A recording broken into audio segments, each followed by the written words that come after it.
Hi everyone, myself is Umar Aliyani और आज की इस वीडियो के अंदर हम बात करने वाले हैं कि आप किस तरीके से सर्च कंसोल के अकाउंट को सेटअप कर सकते हैं। अगर आपने टेक्निकल एसईओ की तरफ चलना है तो सबसे पहले आपको क्या करना होता है, सर्च कंसोल सेटअप करना होता है, क्योंकि उसी की बेस के ऊपर आप अपनी वेबसाइट के जो सर्च कंसोल के इश्यूज़ होते हैं वो रिजॉल्व करते हैं। सो यहाँ पे आज की इस वीडियो के अंदर हम सर्च कंसोल को सेटअप करना सीखेंगे डिफरेंट वेज के अंदर कि हम किस तरीके से वर्डप्रेस के अंदर सर्च कंसोल को सेटअप कर सकते हैं। और उसके बाद नेक्स्ट अपकमिंग वीडियोज़ के अंदर एक पूरी इस सीरीज़ के अंदर हम जो है ना वर्डप्रेस के जो एरर्स हैं इनके 404 पेज विद रीडायरेक्ट और इस तरह के जितने भी बाकी एरर्स हैं तो वो सारे with in detail cover up करेंगे। सो अगर आपने अभी तक इस चैनल को सब्सक्राइब नहीं किया तो इस चैनल को सब्सक्राइब कर लें और साथ में बेल के आइकन को भी लाजमी से प्रेस कर लें ताकि हर आने वाली नई वीडियो की नोटिफिकेशन आपको बिला तखीर मिलती रहे। So without wasting any time let's get started. तो सबसे पहले यहाँ पे आप गूगल के ऊपर आके गूगल सर्च कंसोल टाइप करेंगे। ये टाइप करने के बाद आपके सामने जो पहला रिजल्ट आ रहा है गूगल सर्च कंसोल टूल, इसके ऊपर आपने क्लिक कर देना है। यहाँ पे क्लिक करने के बाद यहाँ पे आपने स्टार्ट नाउ के ऊपर क्लिक करना है। स्टार्ट नाउ के ऊपर क्लिक करने के बाद अब यहाँ पे आपके सामने दो तरह के ऑप्शंस आ गए हैं। पहला ऑप्शन जिसके ऊपर डोमेन लिखा हुआ है एंड सेकंड ऑप्शन जिसके अंदर यूआरएल प्रीफिक्स लिखा हुआ है। तो अगर आपकी वेबसाइट विदाउट www या फिर विदाउट https है तो आपने पहले सेक्शंस के अंदर डालना है। अगर आपकी वेबसाइट के यूआरएल के अंदर https साथ में आता है तो आपने यूआरएल प्रीफिक्स के अंदर उसको डालना है। जैसे यहाँ पे umaraliani.com यहाँ पे हमारी वेबसाइट के साथ जो है ना https आता है तो हम इसको यहाँ पे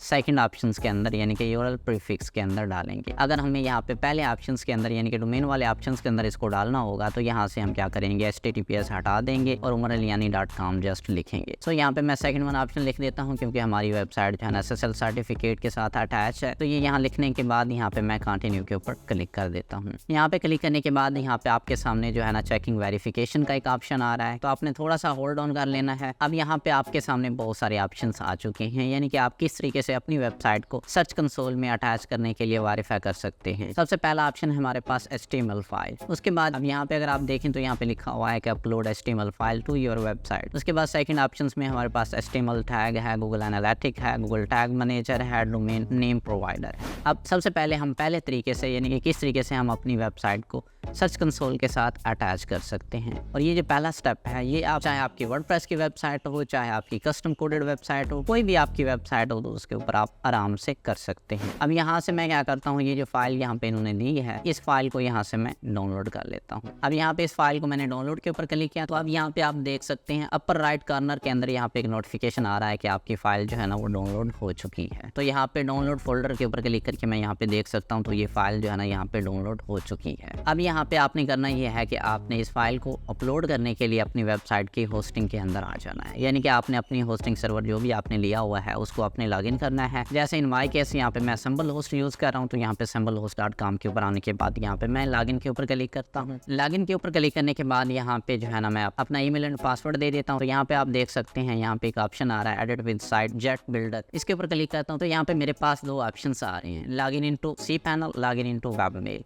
अब मुझे cPanel की एक्सेस चाहिए क्योंकि ये गूगल की वेरिफिकेशन फाइल मैंने वहाँ पे अपलोड करनी है। तो यहाँ पे मैं लॉगिन इनटू cPanel कर देता हूँ। cPanel में आने के बाद यहाँ पे आप लिखेंगे फाइल मैनेजर और फाइल मैनेजर को आप ओपन कर लें। अब आपके फाइल मैनेजर के अंदर आपने जितनी भी अपनी यानी कि होस्टिंग के अंदर अपनी वेबसाइट्स ऐड की हुई हैं तमाम वेबसाइट्स आपके सामने यहाँ पे लेफ्ट कॉर्नर के अंदर शो हो रही हैं। तो यहाँ पे मुझे जो है ना umaraliani.com इसको सेलेक्ट करना है। इसको सेलेक्ट करने के बाद अब यहाँ पे आप देख सकते हैं ऑलरेडी गूगल की वेरिफिकेशन की कुछ फाइल्स अपलोडेड हैं जो कि ऑलरेडी मैंने किसी और ईमेल के ऊपर जो है ना वेरीफाई की हैं। तो यहाँ पे अब मुझे क्या करना है, वो जो फाइल अभी मैंने डाउनलोड की है उसको अपलोड करना है। तो यहाँ पे मैं अपलोड वाले बटन के ऊपर क्लिक करता हूँ। अपलोड वाले बटन के ऊपर क्लिक करने के बाद यहाँ पे सिलेक्ट फाइल, अब फाइल मैं जो है ना सिलेक्ट कर लेता हूँ। इस फाइल के ऊपर अगर आप देखें तो यहाँ पे इसके एंड पे जो है ना 88 का नंबर आ रहा है। अब ये फाइल जब अपलोड हो जाए तो यहाँ पे आपने गो बैक टू होम यहाँ पे आपने क्लिक कर देना है। अब जैसे यहाँ पे गो बैक टू होम के ऊपर मैं क्लिक करता हूँ तो यहाँ पे जो है ना मैं cPanel के अंदर आ चुका हूँ और यहाँ पे आप देखें हमारी जो फाइल थी जिसको हमने अपलोड किया था उसके एंड पे जो है ना 88 का नंबर था। अब यानी कि ये फाइल हमारी वेबसाइट के अंदर अपलोड हो चुकी है जो कि हमने सर्वर एंड पे आके यानी कि अपनी होस्टिंग के अंदर अपलोड की है। अब यहाँ पे मैं क्लिक कर देता हूँ, ये फाइल हमारी अपलोड हो चुकी है। तो यहाँ पे मैं वेरीफाई के बटन के ऊपर क्लिक करता हूँ, ये थोड़ा सा टाइम लेगा। अभी यहाँ पे वेरिफिकेशन जो है ना डन हो जाएगी। जाएगी। तो आप यहाँ पे देख सकते हैं ऑनरशिप वेरीफाइड। अब यहाँ पे मैं गो टू प्रॉपर्टी के ऊपर क्लिक करता हूँ। गो टू प्रॉपर्टी के ऊपर क्लिक करने के बाद अब यहाँ पे आप देख सकते हैं हमारी वेबसाइट का जो सर्च कंसोल है हमारे सामने ओपन हो चुका है। अब दूसरे तरीकों से अपनी वेबसाइट के अंदर HTML फाइल को वेरीफाई करने के लिए आप अपने सर्च कंसोल के अंदर आएंगे। यहाँ पे सेटिंग के ऊपर क्लिक करेंगे। सेटिंग के ऊपर क्लिक करने के बाद यहाँ पे आप ऑनरशिप वेरिफिकेशन के ऊपर क्लिक करिएगा। ऑनरशिप वेरिफिकेशन के ऊपर क्लिक करने के बाद अब आपके सामने जो है ना एक HTML फाइल जो कि सक्सेसफुली वेरीफाइड है। अब जो हमारे पास सेकंड टैग है वो है HTML टैग। तो यहाँ पे मैं HTML टैग के ऊपर क्लिक कर देता हूँ। अब यहाँ पे ये आपके सामने जो है ना एक कोड आ रहा है, तो इस कोड को आपने यहाँ से कॉपी कर लेना है। कॉपी करने के बाद अब इसके डिफरेंट वेज हैं। सबसे पहला वे ये है कि आपने अपनी वर्डप्रेस के डैशबोर्ड के अंदर आ जाना है और यहाँ पे आपने अपीयरेंस के बाद आपने यहाँ पे थीम्स के ऊपर क्लिक करना है। थीम्स के ऊपर क्लिक करने के बाद अब यहाँ पे आपकी वेबसाइट के ऊपर कौन कौन से थीम इंस्टॉल हैं ये आपके सामने आ जाएंगे। अभी यहाँ पे जैसे मेरे केस में 2 थीम्स यहाँ पे अपलोडेड हैं, यानी कि अब हमारा जो हेलो एलिमेंटर का थीम है ये एक्टिव है और जो सेकंड थीम है वो एक्टिव नहीं है। तो अब आपने यहाँ पे थीम फाइल एडिटर के ऊपर क्लिक करना है। थीम फाइल एडिटर के ऊपर क्लिक करने के बाद यहाँ पे आप क्या कर सकते हैं, सेलेक्ट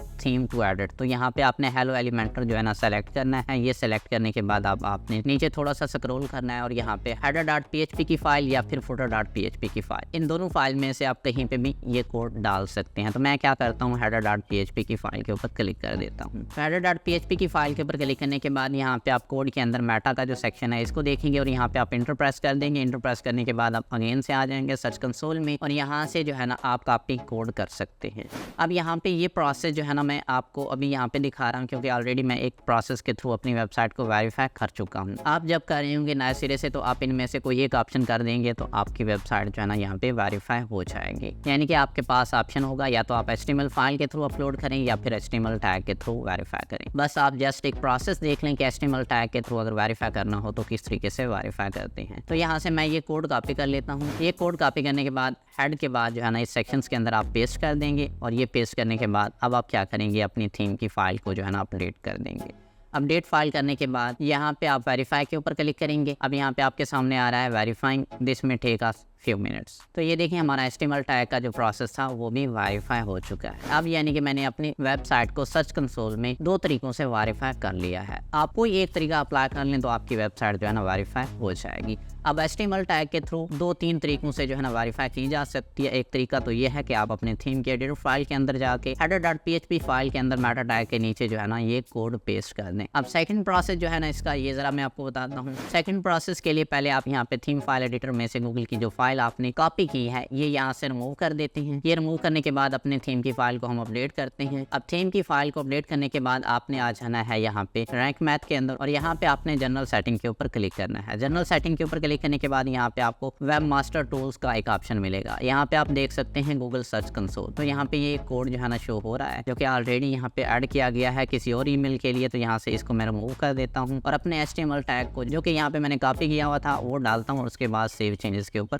क्लिक करता हूँ। तो यहाँ पे अब सेव चेंजेस करने के बाद आप यहाँ पे देख सकते हैं गूगल सर्च कंसोल का जो कोड है यहाँ पे लग चुका है। तो इसी तरीके से आप यहाँ पे जो है ना बिंग सर्च कंसोल का अकाउंट यहाँ पे लगा सकते हैं, बेदू का कोड वेरीफाई कर सकते हैं, यंडिक्स का कर सकते हैं, पिंटरेस्ट का कर सकते हैं और कस्टम किसी सर्च इंजन का भी यहाँ पे आप हेडर यानी कि HTML टैग डाल के वेरीफाई कर सकते हैं। ये सेकंड प्रोसेस था HTML टैग को वेरीफाई करने का। अब तीसरा प्रोसेस भी है, उसके लिए आपने क्या करना है, तो थर्ड प्रोसेस के अंदर आपने यहाँ पे प्लगइन्स के ऊपर क्लिक करना है और फिर आपने यहाँ पे इंस्टॉल प्लगइन के ऊपर क्लिक कर देना है। अब वो प्लगइन जो मैं यहाँ पे यूज़ करने लगा हूँ मैंने ऑलरेडी इंस्टॉल कर रखा है।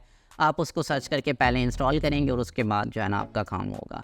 तो प्लगइन का नाम है हेडर एंड फूटर स्क्रिप्ट। ठीक है, आप अगर देखें तो डिजिटल लाइब्रेशन का ये बना हुआ है। तो इस प्लगइन को आपने इंस्टॉल कर लेना है। इंस्टॉल करने के बाद अब आपने आ जाना है अपनी वेबसाइट के पेजेस के अंदर। पेजेस के ऊपर आने के बाद यहाँ पे आप ऑल पेजेस के ऊपर क्लिक करें। ऑल पेजेस के ऊपर क्लिक करने के बाद अब आपने यहाँ पे अपनी वेबसाइट का जो होम पेज है यानी कि आपकी वेबसाइट का जो फ्रंट पेज है उसको आपने ढूंढना है। उसको ढूंढने के बाद यहाँ पे आपने एडिट के ऊपर क्लिक करना है। एडिट के ऊपर क्लिक करने के बाद यहाँ पे आप देखें तो नीचे जो है ना यहाँ पे इंसर्ट स्क्रिप्ट टू हेड आ रहा है। तो यहाँ पे मैं इंटर करके ये जो ऑलरेडी स्कीमा का कुछ कोड डले हुए हैं तो इनके ऊपर जो है ना मैं यहाँ पे अभी सर्च कंसोल वाला जो कोड है वो पेस्ट कर देता हूँ और उसके बाद यहाँ पे मैं इसको अपडेट कर देता हूँ। यानी कि अब हमारा जो वेबसाइट का होम पेज है यानी कि फ्रंट पेज है उसके अंदर हमने अपने गूगल सर्च कंसोल का जो कोड है वो यहाँ पे डाल के वेरीफाई कर दिया। तो इस तरीके से आप अपनी वेबसाइट को सर्च कंसोल में HTML फाइल के थ्रू वेरीफाई कर सकते हैं, HTML टैग के थ्रू वेरीफाई कर सकते हैं। उसके अलावा यहाँ पे नीचे और 3 ऑप्शन आपके सामने आ रहे हैं, Google analytic, Google tag manager and domain name provider. Google analytic को हम गूगल एनालिटिक्स सीरीज के अंदर कवर करेंगे, गूगल टैग मैनेजर को भी उसी सीरीज के अंदर कवर करेंगे, और साथ में जो डोमेन नेम प्रोवाइडर है